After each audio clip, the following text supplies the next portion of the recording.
A pleasure to meet all at last, and welcome back to films I'm willing to talk about again, once again.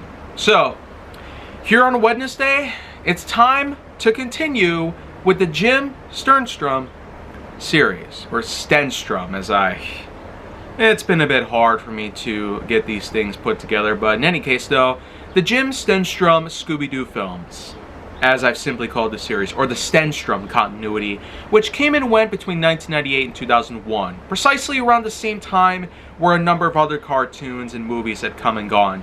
There was TriStar's Godzilla, which is really Zilla. There was also Buzz Lightyear of Star Command, which had come and gone around this time as well. And of course, we can't forget the classic Osmosis Jones. But in any case though, with the Stenstrom Scooby-Doo films, the second of the four films, Scooby-Doo and the Witch's Ghost, came out on October 5th, 1999. Which, by the way, was 4 months after my birthday. So, while Zombie Island didn't really get around in my life that much, it's safe to say, The Witch's Ghost was the first ever new Scooby-Doo film that came out by the time I was born. And so, my life had started then, and well, apart from the Iron Giant and several other things that had come around as well, a lot of music and stuff like that, Scooby-Doo and the Witch's Ghost was one of the first, of course, that I not only got to see alongside the original TV series and whatnot, but anyways, to avoid getting off track here, let's just talk a bit about the Witch's Ghost entirely. The plot itself revolves around the likes of the Mystery Gang once again, presumably after the events of Zombie Island, although it likely is just simply retconned, because unlike with the majority of different things out here, Scooby-Doo itself has been rather famous for basically rewriting itself in various ways. Because with the show and with the movies and whatnot, there's not exactly that much in terms of continuity that they actually take away from here, because the franchise itself is mostly an episodic sort of thing, meaning they don't exactly have to have these kind of details put together. And with the action and comedy and other things in play, it really distracts us from asking these sort of questions.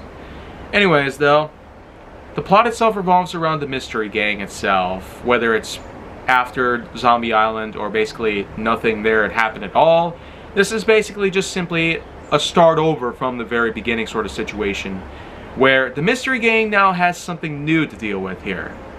Velma Dinkley, in fact, becomes obsessed with a man named Ben Ravencroft, an author who was basically responsible for a certain ancient textbook. This book itself was actually a part of a certain series of witchery. Yes, more specifically, his ancestor. Yeah, basically, his ancestor's a witch. That's kind of all you need to know. In any case, though, after she runs into him during a case where they're at a museum, he invites them over to stay at his hometown in Oak Haven, Massachusetts, which is basically one of those townships that does retain a lot of history within it. Apparently, the mayor is trying to convert it into some sort of tourist attraction. And it's mostly because with all the 16th and 17th century historical pieces that are within it, and mostly still intact, he intends to basically show a bit of history to the people out there about Ben's own ancestor. Yeah, who would have thought that a witch, a person who's naturally considered to be evil, though of course with Wizard of Oz telling us that witches can be good or evil, whatever, right? It basically becomes clear to the Mystery Gang that it's not exactly just about the book itself that Ben Ravencroft is putting out there to allow the Mystery Gang to delve within. It's also the entirety of the town itself. So, with all that in mind, this does set up for quite a unique mystery. A case where the gang themselves come around to eventually find a number of different details. Because, well, what goes on here? Turns out, the town itself is full of different surprises. With Scooby and Shaggy, they have an endless buffet out there at one of the local restaurants.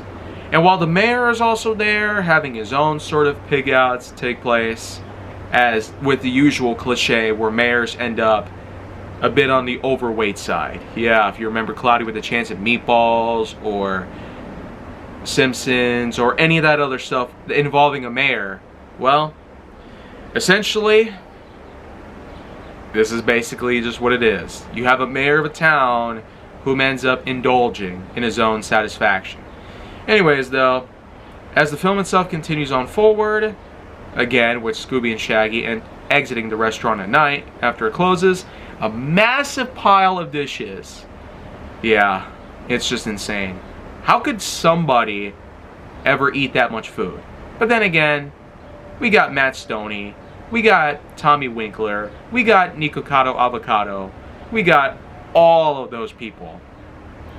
And safe to say, I've made my own contributions to that sort of thing, but nowhere near the caloric level of any of those guys. And probably even beyond that too. Anyways, though, one big thing about this movie that certainly will come to mind to those who are long-term fans of Scooby-Doo are the Hex Girls. Yeah, a goth rock band situated in Oak Haven as a means to bring about some new sense of popularity and also to attract the tourists who are visiting the town itself. And well, it turns out that when the gang come across these girls, they actually do an amazing performance. Now, as I've said, Jim Stenstrom was behind the directing job for both these films up until this very point.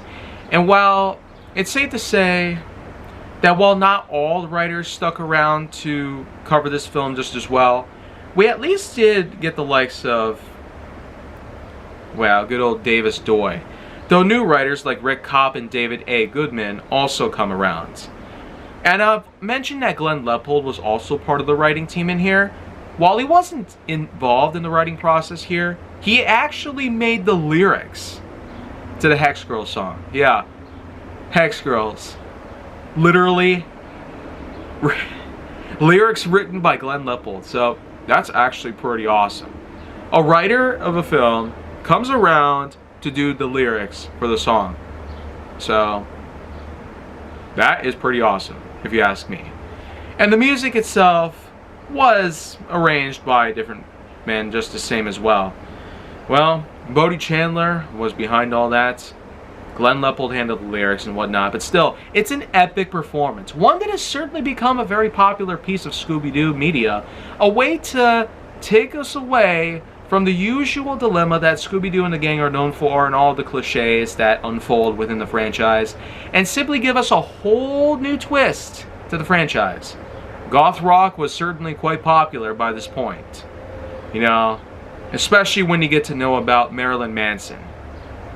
But in any case, though, once this is all over, they actually have something important to say to them. Apparently, there was a certain ritual that needed to be performed in order to summon Ben's own ancestor. Yeah, it turns out that the witch herself cannot be summoned truly by life because, well, she's basically now an entity, a spirit of some sorts. But since voodoo magic is around here, well, as we saw in the previous film, there were voodoo dolls, so why not add more voodoo to the mix? In this case, the book. Yes, that's right. The book itself becomes a big part of the formula needed for Ben Ravencroft to unleash chaos on the township again. So, once it's done, he really does let loose. Even having his own sense of magic, where the gang tries to get away, but he is able to shoot them down by knocking off all three of their tires, while the fourth one just collapses on its own. So, what do they do here? Well, it turns out that the witch herself apparently has something in mind. So, what do they do here?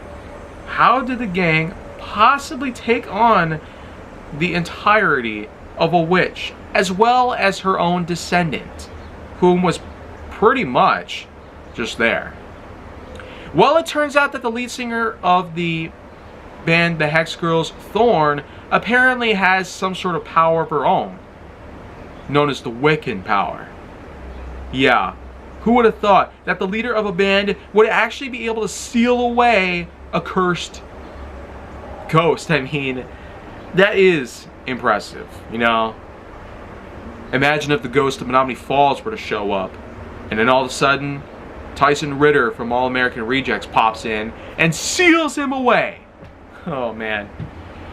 But in any case, though, once the power is unleashed, the witch ends up heading back into the book, but not before grabbing Ben by the leg and dragging him with her.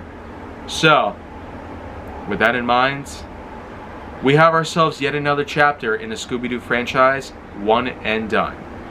I will say that after all that's happened here, up until this very point, it was an impressive level of historical fiction, plus a number of different bits of drama, some comedy, a lot of indulgence given all the food that Shaggy and Scooby eat, which at the time was one of the biggest servings we had ever seen them eat on screen. Boy.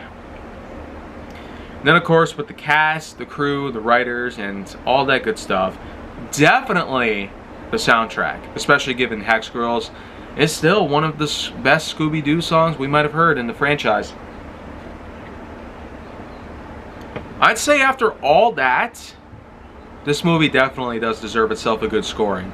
8.1 out of 10.1. I wouldn't go so far to say that it was as good as Zombie Island, but it sure was interesting nonetheless to see this whole thing in action. And even more so when you get to know the fact 2 more films would come by.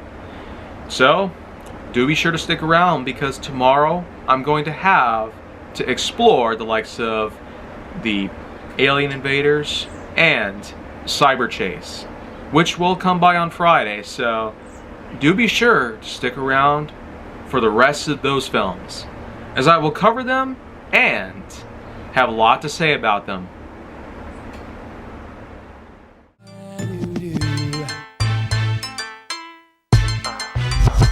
Whatever I want, I usually get, and I'm thinking I want you.